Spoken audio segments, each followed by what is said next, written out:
Malem amba foka wale mando kada kulo kan kuni akwa jemuka mandi jemuka la sambala nyo nabi fama Raficom Sport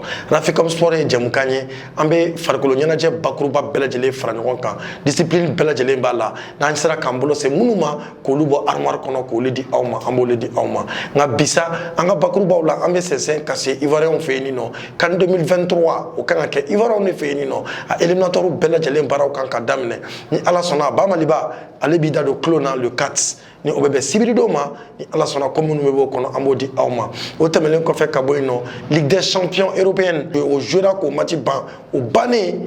Liverpool aleni Real de Madrid olu de ñoo soro Stade de Saint-Denis na France o fene konna la comme nous kero kono amanda do la namboro la amena farafina sa Ligue des champions africaine amena ndado fene la ko fene ko nyina ko di awma waki yataka laje aleni elali olu de nyanzoro o ko kera chogo mina comme nous o kulisu no dogoma ya fon fe amanda do la ko di awma namboro la sa championnat national 26e journée derby bamin tombe enfin no malikono ni baramaka wula belajele 17 ans belajele soro sar on sor modibo Keita la club de l'indépendance oluka final ameseka fo championnat konnala ni équipe flanu ñoo soro abijate final bafe o konnala sa adon amake basiye mina desera namboro fenena 27e journée amanda do au ballon tan ko résultat dangma 28e journée fédération ko nyaka bataki bokabi amanda do fenena ko di awma ni bakru bawye amseka anda do mununa ko lu fawye sano watini chesa amtanga sponsor u fanfe ka sengana wala sa ka seka kuna fani belajelendi awma bonya ani karama corona.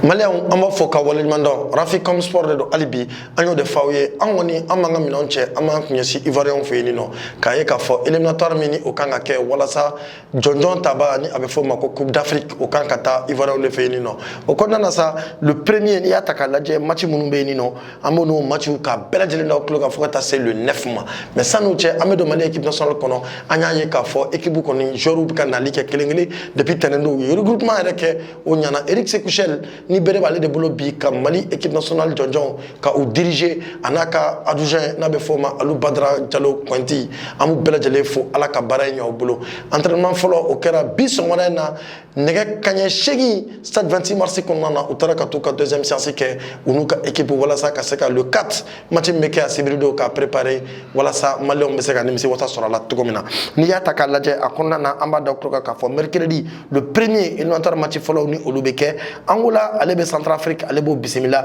Libye alebe Botswana alebo o bisimila Ghana alebe Madagascar alebe o bisimila namboro la alibi ameta jeudi do na sa match munube ni no Mozambique alebe Rwanda alebo bisimila Tunisie alebe Guinée équatoriale alebe o bisimila le 3 ambaye ka fo Comores aleni Lesotho ulubi nyo ansoro 13h Togo aleni Aswatini disons ulubi nyo soro o temene ko fe ka Burkina Faso aleni Cap-Vert ulubi nyo soro Côte d'Ivoire pays organisateur 19h ale Zambie alebe o bisimila namboro kono sa le 4 ni bala de sekine ko do l'entendre kono bamali ba rabe jemina yalno enfin no nabe fama ko 19h o match kono na ambaye ka fo nabibi 13h alebe Burundi bisimila 16h Nigeria Tanzanie Gambie, Soudan du Sud, au 16h, Congo, Aleni, Gabon, au 16h, Algérie, Aleni, Ouganda, au 19h, Bamalibasa, Aleni, Congo, au 19h, au Temelen Kofe, Kabo, Nino, Mauritanie, Alebe, Soudan, Bismillah, Sénégal, Alebe, Benin, au Bismillah, Namboro, Lassa, le 9,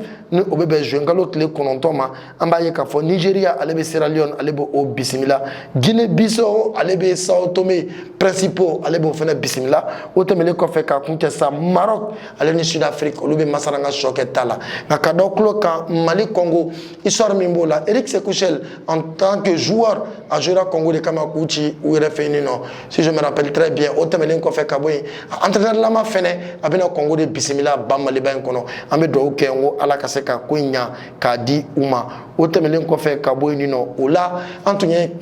Kafo, Fédération Malienne de football, ou Tunkelemeka, Biekouin, ou ya Akunda Gelea, na Alay Hakli Mandouma, Kousso Hakli Noni Maukmana, ou ya Famia Kafoko, Biekouin à Dakacha, ou Dobo Biela, Kakame Flano et Malien Prié, Bella Jelem Seka Biesoro, au Temelen Kofe Kaboy, si votre cas présent, en bas Foka, Walimano, chacun d'Embaye, à ton Kumana, Biekouinka. Namboro Fena Konana, Kan Temelen Kofe, Ligue des champions européenne, en bas Yekafo, Real de Madrid, Aleni Liverpool, au lieu de sur Saint-Denis, ni Angers Intaka, Ladja, Iba Yekafo, Real de Madrid, Aleni Liverpool, Mathin Konana, Kara Jamako Dain, Bio Ferla Perla, Primunka Bon, Kojuku,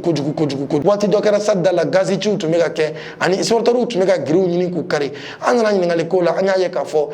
Tobuka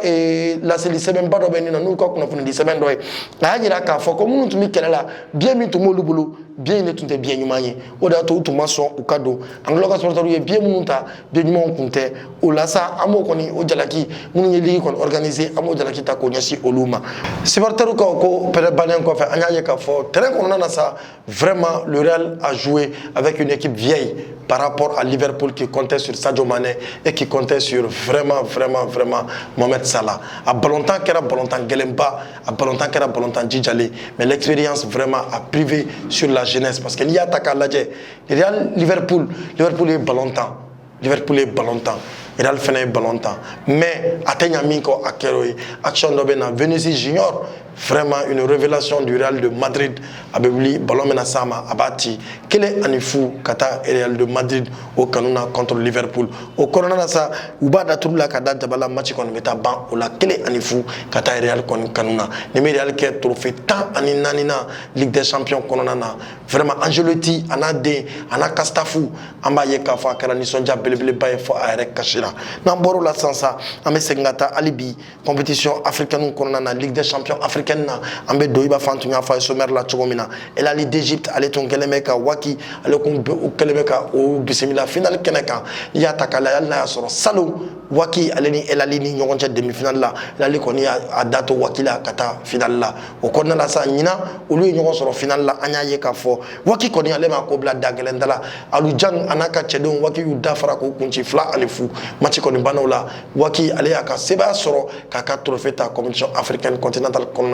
au final tu Europe page kononai match ko fe anya ye ka fo final kon tale min kara impression et terrain kono Ousmane Dembélé ay avion tangana kana Ligue des champions africaine kana final la je o kara tare barabay o ba ira ka fo aka farafia nokotala ola ambe Ousmane Dembélé amba fo akane initiative numana namboro fenana ambe teme kata alibi ni o championnat national kon nana anya ye ka fo 26e journée bela jalen siglen to meka match mi kono otunyo le Djeliba AC le club de l'indépendance contre le Stade malien le club de l'indépendance nous ñu tombaye Mali kono je pense que Mali est divisé dans le club fla de ñonté parce que niya takala depuis Modibo Keita katan fo bi Stade Djeliba a match be temps a match be fort avec Bonya kono avec Karama kono avec Dame kono mais ñina on le Djeliba avait une équipe jeune une équipe engagée depuis le début du championnat. Le Stade malien était en train de trébucher, mais Djeliba Stade, où il phase où il kaure. Anya y terrain fara, il faut d'akononi. Rouge blanc, où il terrain fa, il faut d'akononi. Blimon garo fan fait terrain falé, Diamant garo fan fait terrain falé. Au konna fenena, Anya y kafo. Arbitrage fenena, jigina fouille masoro. Arbitrage là, halna soro. Match jouera fair play kono, mais on a se wati doma. Anya y, ça dessouye dessous bla akligne doni, bonindo kera la gabakuru flou ni bidon flou kera la. Na au coffre mata namba fo ni brassard to malé tegala Stade malien koronana. Ale gerla sportaru la ku fo ka afunyana ku ka sabali Djeliba joru fena gerla sportaru la ku ka sabali o de kera finali yere jay parce que anya ngo communion be entre les supporters du Stade et les supporters du Djeliba AC o konnana Djeliba konya ka seba ya soro fla anifu hal na soro le revenant na let mesar melane bamako la nu anu umanya ala Djeliba kɔni y'ale la signé n'o ye Seigneur Aboubacar Diarra ale de premier but don par penalty deuxième but sa o kɛra coup franc ɲɛnɛmanba dɔ ye Aboubacar Diarra Seigneur a bɛ ballon kolonkolon k'a bila a ka cɛden ɲɛ a bɛ tɔɔrɔjan fɛ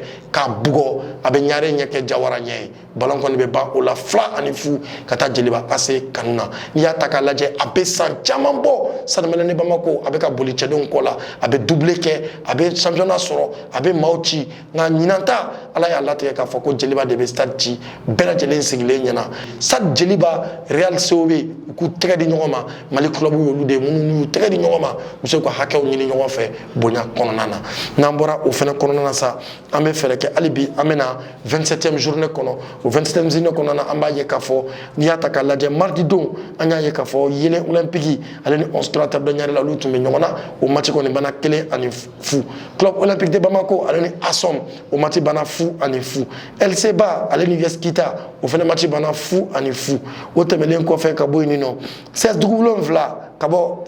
Ɲana fɛ yen nɔ o ye o la o match o kɛra o ni Real de Bamako ani ɲɔgɔn cɛ Real kɔni y'a ka sebaya sɔrɔ 7-0 ka taa dugu wolonwula ci fo Kulukorokaw fɛ yen nɔ AS Bakarijan ale ni Asko kɔni buruna AS Bakarijan ɲɛkɔrɔ 1-0 n'an bɔr'o la mercredi y'a ta k'a lajɛ nɛgɛ kanɲɛ 17 Djeliba AC ale ni AFE olu bɛ ɲɔgɔn sɔrɔ un match tactique un match compliqué o tɛmɛnen kɔfɛ ka bɔ AS Police ale ni Black Star olu fana bɛ ɲɔgɔn sɔrɔ bi ni Ala sɔnna ma mercredi USFASI ale ni AS Douane olu fana bɛ ɲɔgɔn sɔrɔ US Buguba ale ni Stade Malien de Bamako olu bɛ ɲɔgɔn sɔrɔ nɛgɛ kanɲɛ 16 Kulukorokaw fɛ yen nɔ n'an bɔra o fana kɔnɔna na sisan an bɛ fɛɛrɛ kɛ ka 28e journée programme k'o di maaw ma walasa bɛɛ lajɛlen k'i ka tata ta o la n'o bɛ daminɛ jumadon sa an b'a ye k'a fɔ Real de Bamako ale ni Yelen Olympique olu bɛ ɲɔgɔn sɔrɔ nɛgɛ kanɲɛ 17 pardon 11 créateurs de Ɲarela ale ni LC Ba olu fana bɛ ɲɔgɔn sɔrɔ nɛgɛ kanɲɛ 19 dimanche sa parce que u ye samedi pan ka da Mali ka match kan dimanche sa an b'a ye k'a fɔ Asko ale ni Polisi bɛ ɲɔgɔn na o fana match gɛlɛmanba ye Asko mɔgɔw bolo AFE ale ni US Buguba olu bɛ ɲɔgɔn sɔrɔ Stade Malien de Bamako ale ni USFASI olu fana bɛ ɲɔgɔn sɔrɔ US Kita ale ni Djeliba AC dimanche olu bɛ ɲɔgɔn sɔrɔ AS Douane ale ni AS Bakarijan olu fana bɛ ɲɔgɔn sɔrɔ lundi don sa k'a ko kun cɛ Black Star COB 17h olu bɛ ɲɔgɔn sɔrɔ